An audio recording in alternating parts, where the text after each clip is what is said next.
Your ex just dumped you. You got passed over for that promotion. Your bank account is crying, but somehow you just spent $300 on stuff you'll never use. Here's the brutal truth. You didn't have a shopping problem. You had an emotional breakdown. And a $1.2 trillion industry was waiting to profit from your pain. They've turned your worst moments into their biggest paydays, and I'm about to expose exactly how they do it. Every major retailer has a crisis response team whose only job is figuring out how to sell you things when you're emotionally destroyed. They study divorce rates, job loss statistics, seasonal depression patterns, and even global trauma events to predict when millions of people will be psychologically vulnerable. Your pain is their quarterly earnings report. The business model of misery. Here's the sick part. They don't want you to feel better. A happy, emotionally stable person doesn't need retail therapy. They need you cycling between pain and temporary relief so you keep coming back for more purchases. They've literally built a business model around keeping you emotionally dependent on shopping. And it's working because you think buying things is self-care. The emotional shopping industry has weaponized therapy language to justify financial abuse. Invest in yourself. You deserve this. Self-care isn't selfish. These aren't motivational quotes. They're sales scripts designed to make overspending feel emotionally intelligent. They've hijacked mental health terminology to sell you products, and now you feel guilty for not wasting money on unnecessary purchases. Digital surveillance of your emotions. Amazon's algorithms detect emotional vulnerability with 94% accuracy by tracking your browsing patterns, search history, and purchase timing. Spending more time on certain pages when you're stressed, buying different categories when you're sad, clicking patterns that change when you're lonely. They know your emotional state better than you do, and they're using that data to exploit your weakest moments.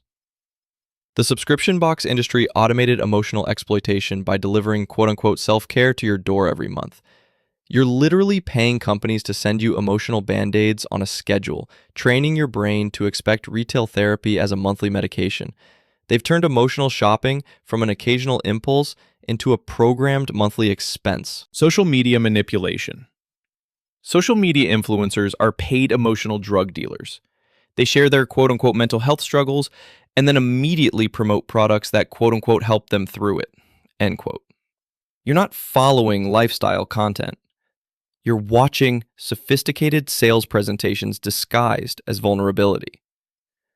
They're monetizing their trauma and programming you to monetize yours through purchases. The wellness industry charges premium prices for basic self-care by adding emotional manipulation to regular products. A $3 candle becomes a $30 anxiety relief ritual. A $5 notebook becomes a $50 emotional healing journal. They've convinced millions of people that expensive versions of simple things have magical psychological powers. So your emotional healing always costs more money. Micro-addiction strategy. Fast fashion created micro-retail therapy by making emotional shopping cheap enough to do constantly. Bad day, $15 shirt. Feeling ugly, $20 makeup. Relationship problems, $25 accessories. They've made emotional medication affordable and addictive, creating millions of people dependent on constant small purchases to regulate their feelings. Protection strategies. Here's how you fight back against the $1.2 trillion emotional exploitation industry. First, track your emotional shopping for 30 days. Write down your mood before every non-essential purchase and what emotion you thought the purchase would fix. You'll discover you're spending money on feelings, not products. Second, create a mandatory 48-hour cooling off period for any emotional purchase. When you want to buy something while upset, stressed, or sad, wait 2 full days. Most emotional shopping urges disappear when the feeling passes, proving you never needed the product in the first place. Third, calculate the true cost of using shopping as therapy. Add up everything you've bought for self-care or to feel better in the last year. Most people spend $3,000 to $5,000 annually on emotional purchases that provide zero lasting psychological benefit.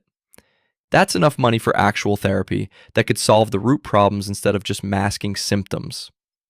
Fourth, replace retail therapy with free emotional coping strategies. Exercise, meditation, calling friends, journaling, creative projects.